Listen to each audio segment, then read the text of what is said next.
शीतकालीन सत्र के आखिरी दिन विपक्ष ने स्मार्ट मीटर पर सदन में जमकर हंगामा किया। प्रश्नोत्तर काल में कांग्रेस विधायक अजीत शर्मा ने पूछा कि 18 लाख स्मार्ट मीटर में से कितने की जांच की गई है। विपक्ष के विधायक वेल में पहुंचकर नारेबाजी की। विपक्ष के विधायकों ने स्मार्ट मीटर हटाने की मांग की है। विपक्ष के भारी हंगामे के बीच बिहार विधानसभा की कार्यवाही स्थगित कर दी गई है। विपक्ष का कहना है कि ऊर्जा मंत्री सवालों का सही जवाब नहीं दे रहे हैं। माले ने स्मार्ट मीटर के मुद्दे पर बिहार बंद की घोषणा की है। बिहार बंद की तारीख गठबंधन के घटक दलों की बैठक में लिया जाएगा। कि पीएस 9 बजे से हो गया बैठ जाइए क्या उसको 2 या 3 शिफ्ट में किया जा सकता है? हो रहा है। हम जानना चाहते हैं डेंगू से जितने लोग मरे हैं क्या सरकार उसको मुआवजा देंगे? आप नहीं चाहते कि जनहित के मुद्दे सदन के अंदर आए। सारे प्रश्न आ रहे हैं। प्रश्नोत्तर काल आपने ही चलवाया है, कई दिन तक चलवाया है, लेकिन आप चलाना नहीं चाहते हैं। तो अब सदन की कार्रवाई 2 बजे दिन तक ले सकते। स्मार्ट मीटर गरीब जनता हो चाहे धनी मनी जनता हो, हर लोगों का जेब खाली करने का ये तरीका है। और जिस तरह से इसका सेक्रेटरी जेल में गया है, उसी तरह माननीय मंत्री का भी जांच होनी चाहिए कि आखिर घोटाला कितना हुआ है और इस घोटाले में, स्मार्ट मीटर घोटाले में किन किन लोग का हाथ है, उसकी जांच होनी चाहिए। मंत्री ढुलमुल और तरीके से जवाब नहीं देते हैं, बरगलाने का काम करते हैं।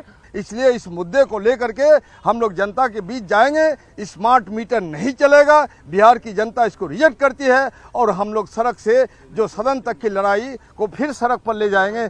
बिहार बंद का आह्वान दिया जाएगा। बड़ी लूटेरे दादा स्मार्ट मीटर, बड़ी लूटेरे दादा स्मार्ट मीटर, बड़ी लूटेरे दादा। ये लूट नहीं चलेगा बिहार में। बिहार विधानसभा के शीतकालीन सत्र के आखिरी दिन विधानसभा के बाहर भी आरजेडी विधायकों ने प्रदर्शन किया। नौकरी और रोजगार के मुद्दे पर आरजेडी विधायकों ने सरकार को घेरा। आरजेडी विधायक अपने हाथ में नौकरी मतलब तेजस्वी का पोस्टर बैनर लेकर सरकार के खिलाफ जमकर नारेबाजी की। आरजेडी का कहना है कि वर्तमान सरकार युवाओं के भविष्य की चिंता नहीं कर रही। परीक्षा हो चाहे अन्य जो परीक्षाएं होती है, उसमें सिर्फ खाना पूर्ति बिहार सरकार के द्वारा किया जाता है। जब महागठबंधन की सरकार थी, आदरणीय नेता तेजस्वी प्रसाद यादव जी जब उस समय हम लोग के नेता थे, तो नौकरी और रोजगार पर चर्चा होती थी। नौकरी की बात भी की गई और नौकरियां भी दी गई। लेकिन जब से महागठबंधन की सरकार में हम लोग हटे, उसके बाद नौकरी का कोई चर्चा भी नहीं है। विधानसभा परिसर में ये तस्वीर हमने आपको दिखाई और देखिए इस बीच पूर्व सीएम लालू प्रसाद का बड़ा बयान सामने आया है। ईवीएम से चुनाव पर लालू का बड़ा बयान यह सामने आया है। बैलेट पेपर से चुनाव कराने की मांग की गई है। तो देखिए पूर्व सीएम लालू प्रसाद का यह बड़ा बयान सामने आया है। दिल्ली रवानगी हुई है लालू प्रसाद यादव की और ईवीएम से चुनाव पर लालू प्रसाद यादव ने यह बयान दिया है कि बैलेट पेपर से चुनाव कराया जाए। देखिए ईवीएम और बैलेट पेपर, इस मसले को लेकर के खास करके जो इंडिया अलायंस के नेता है या फिर कांग्रेस है, वो लगातार इस मुद्दे को रखती रही। लेकिन देखिए अब लालू प्रसाद यादव ने भी जो बैलेट पेपर से चुनाव है और उसकी उन्होंने डिमांड की है, उसके समर्थन में अपना बयान उन्होंने दिया है। साथ ही 2025 के बिहार चुनाव पर भी लालू प्रसाद यादव ने अपना बयान दिया और कहा कि 2025 में हमारी जीत होगी। ये साल चुनाव जो आएगा उसमें हमारी पार्टी जीतेगी, बहुमत है। उन्होंने बोला है कि इस चुनाव नीतीश कुमार की लीडरशिप के अंदर होंगे, ऑपोजिशन ऐसा कहे। जिनकी वजह से हो और हमारी पार्टी जीतेगी। नीतीश को तो देखा है, देखेंगे। और अभी जो लगातार ईवीएम पर सवाल उठाए जा रहे हैं, उस पर आप क्या कहेंगे? वो कह रहे हैं कि बैलेट पेपर से चुनाव होने चाहिए। हाँ, बैलेट पेपर से होना चाहिए। ठीक है। तो देखिए बैलेट पेपर की बात कही है लालू प्रसाद यादव ने और देखिए एक जो राग है वो जरूर अलापा जाता है विपक्ष की तरफ से, खास करके इंडिया अलायंस के नेताओं की तरफ से। हालांकि बार बार इस पर जस्टिफिकेशन भी चुनाव आयोग का सामने आता रहा है कि कहीं से कोई गड़बड़ी नहीं होती है, लेकिन इसके बावजूद ये सवाल उठाने वाले इस पर सवाल उठाते हैं। लेकिन लालू प्रसाद यादव को भी लगता है कि ईवीएम से चुनाव सही ढंग से नहीं हो पाता है। रवि एस नारायण हमारे साथ जुड़े हुए हैं। रवि, बार बार आखिर क्यों मांग, जब सारी चीजें ठीक चलती है, ईवीएम से हो जाती है, आप बैलेट पेपर की मांग करते हैं, फिर से आप वही ओल्ड वर्जन में जाना चाहते हैं? जी बिल्कुल, देखिए जब भी चुनाव नजदीक आता है तो ईवीएम को लेकर के सवाल खड़े होते हैं, लेकिन ये इस बात को लेकर के सुप्रीम कोर्ट में भी पिछले दिनों एक सुनवाई हुई थी और जिसमें सुप्रीम कोर्ट ने बड़े साफ शब्दों में और तंज करते हुए कहा था कि जब भी चुनाव होते हैं और जो पार्टियां हारती हैं तो ईवीएम के सवाल खड़े होते हैं, ऐसे सवाल नहीं खड़े होते हैं। आपने देखा होगा कि अभी जहां चुनाव हुए हैं, झारखंड का चुनाव जो है गठबंधन ने जीता है, लेकिन वहां पे ईवीएम पर सवाल खड़े नहीं हुए हैं। लेकिन जब भी चुनाव कोई हारता है तो ईवीएम पे लगातार सवाल खड़े होते हैं और विपक्ष लगातार सवाल खड़े करते रही है। और इसको लेकर के आज लालू प्रसाद यादव ने बड़ा बयान देते हुए कहा है कि आने वाला जो विधानसभा का चुनाव है 2025 में, उसको जीतने का दावा तो जरूर कर रहे हैं कि वो चुनाव हम जीतेंगे, लेकिन चुनाव की मांग कर रहे हैं कि बैलेट पेपर से होना चाहिए और ये मतपत्र के जरिए जो है वो चुनाव कराना चाहिए, ईवीएम नहीं रखना चाहिए। तो ईवीएम पे सवाल खड़े होते हैं, लेकिन ईवीएम को लेकर के चुनाव आयोग लगातार राजनीतिक दलों से भी राय लेता रहा है, उसके सामने अपने जो एक ढंग से कहें कि जो प्रूफ है वो भी मांगता रहा है कि साबित करें कि ये कैसे नहीं है, लेकिन वहां पे प्रूफ नहीं दिया जाता है, लेकिन सवाल खड़े किए जाते हैं। तो ये सियासत है और सियासत में सवाल जो है वो खड़े होते रहे हैं, लेकिन प्रमुख है कि आने वाला 2025 के चुनाव को लेकर के एक ढंग से कहें तो अभी से दावे। चलिए बिल्कुल, तो इस ईवीएम पर फिर से सवाल उठाया गया है, लालू प्रसाद ने इस पर सवाल उठाया है, बैलेट पेपर से चुनाव की और डिमांड इन्होंने की है। बढ़ेंगे आगे, बहुत बहुत शुक्रिया आपका। विधानसभा परिसर में माले विधायकों ने आज किसानों और भूमिहीनों के समर्थन में प्रदर्शन किया। विधायकों ने भूमिहीनों को 5 डिसमिल जमीन की मांग को लेकर प्रदर्शन किया। माले की विधायकों का कहना है कि सरकार अपने वायदे को भूल चुकी है। माले विधायकों ने किसानों को तय एमएसपी के तहत धान की राशि के भुगतान की मांग की है। किसानों के बारे में कोई बेहतर कानून नहीं है। हम कह रहे हैं कि 3000 या उससे ज्यादा मिनिमम सपोर्ट प्राइस किसानों को दिया जाए और सभी किसानों के फसलों को बिना शर्त खरीदने की गारंटी की जाए। जो जिनके पास भूमि नहीं है उनको भूमि आवंटित करने की बिल्कुल, ये तो मांग हमारा वर्षों से रहा है कि बिहार में भूमि सुधार लागू हो। अभी बेतिया राज की जमीन का राज्य में आया है सब बिहार सरकार में। हमारी मांग है कि उन जमीनों को बिहार के गरीबों को, भूमिहीनों को अलॉट किया जाए, क्योंकि हम जानते हैं सरकार का आर्थिक सर्वेक्षण में रिपोर्ट आया है कि आज भी बिहार में करोड़ों लोग ऐसे हैं जो भूमिहीन हैं, लेकिन सेलिंग का जमीन, भूदान के जमीन पर आज भी जमींदारों का कब्जा है। उन जमीनों को मुक्त कराते हुए बिहार के गरीबों को उसका पर्चा दिया जाए। बिहार विधान परिषद की कार्यवाही अनिश्चित काल के लिए चल गई। आज सत्र के आखिरी दिन पूर्व मुख्यमंत्री राबड़ी देवी के नेतृत्व में आरजेडी के विधान पार्षदों ने हंगामा किया। हंगामा कर रहे पार्षदों की मांग है कि सिपाही भर्ती में सर्टिफिकेट की जांच पुराने तरीके से हो। आज विधान परिषद के शीतकालीन सत्र का अंतिम दिन है और आज एक बार फिर से विपक्ष जो है हमलावर है और विधान परिषद की कार्रवाई शुरू होने से पहले पोर्टिको में पहुंचकर तमाम जो नेता हैं वो हंगामा और नारेबाजी कर रहे हैं। आपको बता दें कि यहाँ पे राबड़ी देवी के नेतृत्व में तमाम जो लोग हैं वो यहाँ पे धरना प्रदर्शन कर रहे हैं और आप तस्वीरों के जरिए देख सकते हैं कि जहाँ पे राबड़ी देवी हैं और तमाम लोग हाथों में तख्तियां लेकर यहाँ पे खड़े हैं। और खास बात यह है कि उन्होंने तख्तियों पर लिखा है कि नौकरी मतलब तेजस्वी यादव, और सिपाही भर्ती में जो सफल अभ्यर्थियों का वर्तमान जो सर्टिफिकेट है उसमें मानना होगा, ये बात वो कह रहे हैं। बहाल करना चाहिए, सरकार को बहाल करना चाहिए, रखना चाहिए। बेरोजगार लोग का रोजगार नहीं मिलेगा तो क्या मिलेगा इस सरकार में? सरकार क्या लगती है? जनता वोट देता है, रोजगार दो और जो पुराना। आज अंतिम दिन जहां विधानसभा में भी हंगामा जारी है, वहीं विधान परिषद के बाहर भी पोर्टिको में पहुंचकर तमाम नेता सरकार के खिलाफ हल्ला बोले हुए हैं। पटना से रवि एस नारायण की रिपोर्ट। बिहार विधानमंडल के शीतकालीन सत्र के 5 दिन हंगामे के भेंट चढ़े। आज भी स्मार्ट मीटर, सिपाही बहाली, नौकरी समेत कई मुद्दों पर हंगामा किया गया। इसके पहले भी 4 दिन जमकर विपक्ष ने हंगामा किया। सदन में आरक्षण की सीमा 85%, लैंड सर्वे, शराबबंदी, वक्फ बोर्ड, स्मार्ट प्रीपेड मीटर के मुद्दे पर विपक्ष ने विधायकों ने सरकार के खिलाफ प्रदर्शन किया। हम आपको सत्र के 5 दिन की तस्वीर दिखा रहे हैं, जिसमें विपक्ष अपनी मांग को लेकर विधानसभा परिसर के बाहर और अंदर प्रदर्शन किया है।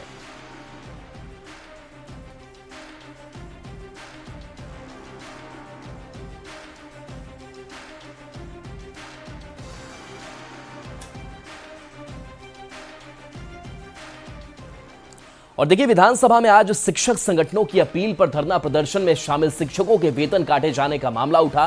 विपक्ष ने आरोप लगाया कि चुन चुनकर शिक्षकों के वेतन को काटा जा रहा है।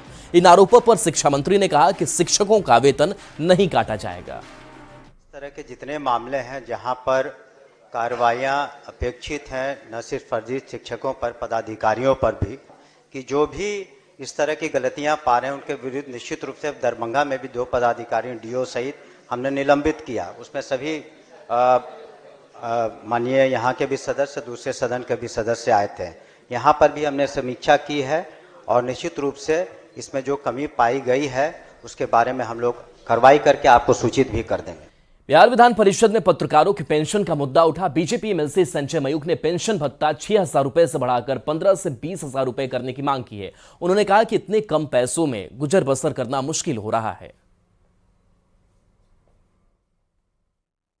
की थी उसमें अब तक 57 पत्रकारों को यह सुविधा मिली है, लेकिन अभी 30-40 आवेदन लंबित है।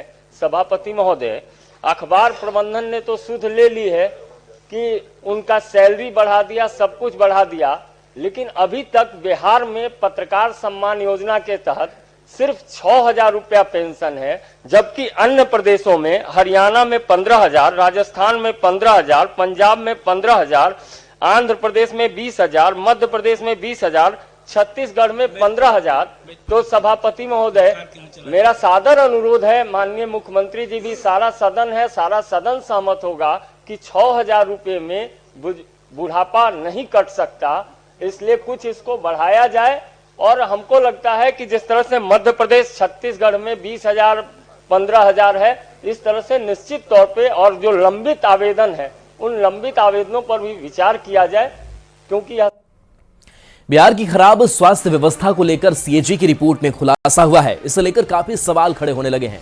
विधानमंडल के इस दोनों सदनों में रिपोर्ट पेश होने के बाद पता चला है कि बिहार में डॉक्टर से लेकर पारा मेडिकल स्टाफ के आधे पद खाली हैं। जरूरी दवाइयां नहीं मिल रही थी। खुलासा यह हुआ कि स्वास्थ्य विभाग 21,743 करोड़ रुपए खर्च ही नहीं कर पाई।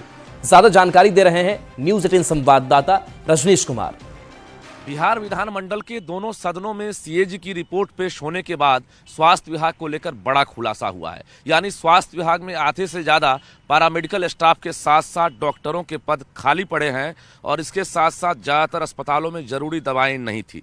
कहीं ओटी यानी ऑपरेशन थिएटर नहीं था तो कहीं यह बंद पाया गया था। तो जहां तहां वेंटिलेटर भी यूं ही पड़ा मिला।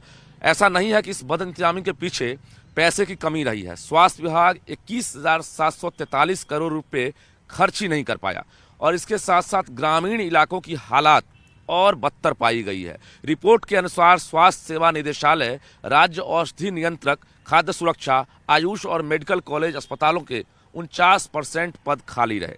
बिहार की आबादी 13 करोड़ है। आबादी के अनुपात में कुल 1,24,919 डॉक्टरों की जरूरत है, लेकिन रिपोर्ट के मुताबिक साल 2022 तक 58,144 डॉक्टर ही उपलब्ध थे।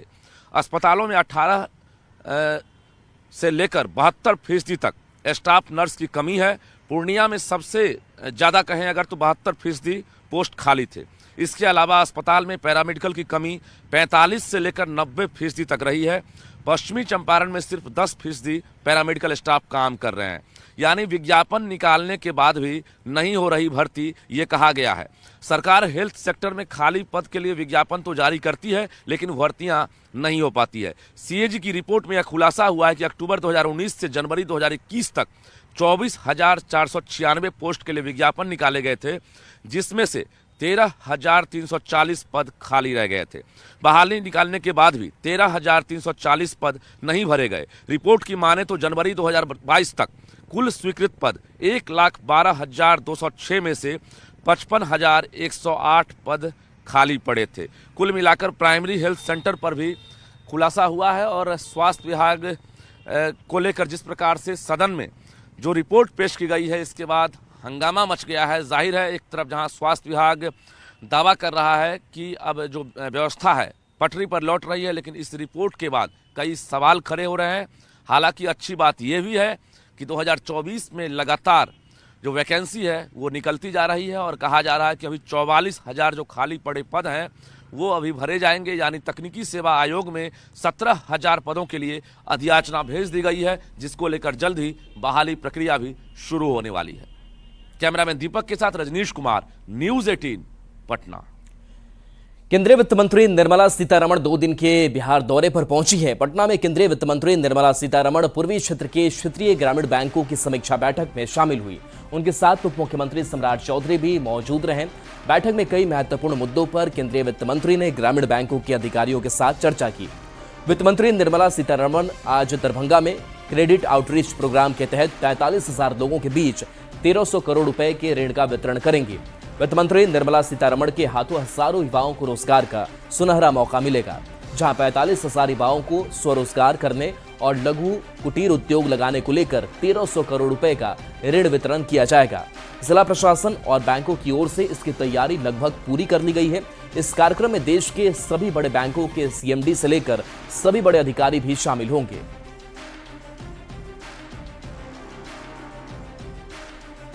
सीएम नीतीश कुमार अपने पिता कविराज राम लखन सिंह की 47वीं पुण्यतिथि पर हरनौत के कल्याण बिघा गांव पहुंचे।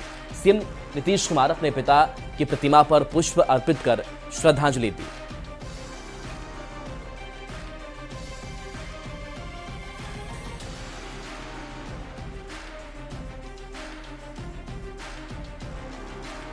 खबर छपरा से है, जहां जलालपुर सामुदायिक स्वास्थ्य केंद्र में बंध्याकरण ऑपरेशन शिविर के दौरान बड़ी लापरवाही सामने आई है। मरीज के परिजनों ने बंध्याकरण ऑपरेशन में लापरवाही का आरोप लगाया है। परिजनों का कहना है कि कर्मचारियों ने बिना किसी महिला चिकित्सक या नर्स के मौजूदगी में ही महिला मरीज का ऑपरेशन शुरू कर दिया। क्या करे खातिर ले आई रहनी है? ऑपरेशन करा। कौन चीज का ऑपरेशन? बच्चा के बंद करे। बच्चा बंद करे वाला है। हाँ। तो ऑपरेशन में से काहे उठा दे लखलो? वो एथी लोग करत लो, ड्राइवर खलासी ऑपरेशन करता लो। हाँ। आज सर्जन बा आके करेला, नियम बाकी छपरा के बढ़िया सर्जन लो आके ऑपरेशन करी। हां, सर्जन कोई ना रहला। पटना के बेटा में आनंदपुरा पंचायत के पैक्स अध्यक्ष के उम्मीदवार नरेश वर्मा पर पैसे बांटने का आरोप लगा है। मतदाताओं को लुभाने के लिए पैसे देते हुए उनकी तस्वीर वायरल हो रही है। हैरानी की बात है कि जिस जगह पर महिला मतदाताओं को पैसा दिया जा रहा है, ठीक उसके सामने बूथ पर तैनात पुलिसकर्मी मूक दर्शक बना है, जब वोटिंग को लेकर वहां धारा 144 लागू है। हालांकि न्यूज़ 18 वायरल तस्वीर की पुष्टि नहीं करता है। मोतिहारी के रामगढ़वा ब्लॉक के बीईओ का घूस मांगने का वीडियो वायरल हो रहा है। राजकीय मध्य विद्यालय सकरार के शिक्षक सुमन कुमार राम ने रामगढ़वा ब्लॉक के प्रखंड शिक्षा पदाधिकारी रामाधार पांडे पर घूस मांगने का आरोप लगाया है। घूस मांगने का वीडियो भी वायरल हो रहा है। बीईओ पर काम कराने के बदले रिश्वत मांगने का आरोप लगा है। इसे लेकर शिक्षक सुमन कुमार राम ने डीएम से लिखित शिकायत की है। लोन वाला कॉल हो जाएगा, ये तो करते हैं, कर दीजिए ना, हम लेके आ रहे हैं। लोन वाला कॉल हो जाएगा, ये तो करते हैं। एनआईए ने मानव तस्करी के एक मामले में गोपालगंज के 4 ठिकानों पर छापेमारी की है। गोपालगंज के हथुआ, मीरगंज, कुचायकोट और नगर थाना क्षेत्र के इलाके में एनआईए की टीम ने छापेमारी की है। एनआईए की टीम ने 5 लोग से पूछताछ की है। छापेमारी के दौरान पासपोर्ट सहित कई दस्तावेज भी मिले हैं। यह ऑपरेशन मानव तस्करी के संगठित नेटवर्क को ध्वस्त करने के मकसद से चलाया जा रहा है। राष्ट्रीय जांच एजेंसी एनआईए ने गोपालगंज के 4 ठिकानों पर बीते 24 घंटे के अंदर छापेमारी की है और तकरीबन 5 लोगों से पूछताछ की गई है। नगर थाना क्षेत्र के आर्य नगर मोहल्ले में भी एनआईए की टीम पहुंची है और यहां पर एक युवक से पूछताछ की है। मानव तस्करी से जुड़े मामले को लेकर एनआईए कल सुबह से ही लगातार छापेमारी कर रही है। गोपालगंज के मीरगंज थाना क्षेत्र से दिवाकर कुमार से पूछताछ की गई है। इसके अलावा हथुआ में भी अशोक कुमार से पूछताछ की गई है। कुचायकोट थाना क्षेत्र में भी एनआईए की टीम पहुंची है और यहां भी मानव तस्करी से जुड़े मामले को लेकर पूछताछ की है। इसके अलावा नगर थाना क्षेत्र से भी आर्य नगर मोहल्ले में एनआईए की टीम पहुंची और यहां पर भी एक युवक को हिरासत में लेकर पूछताछ की है।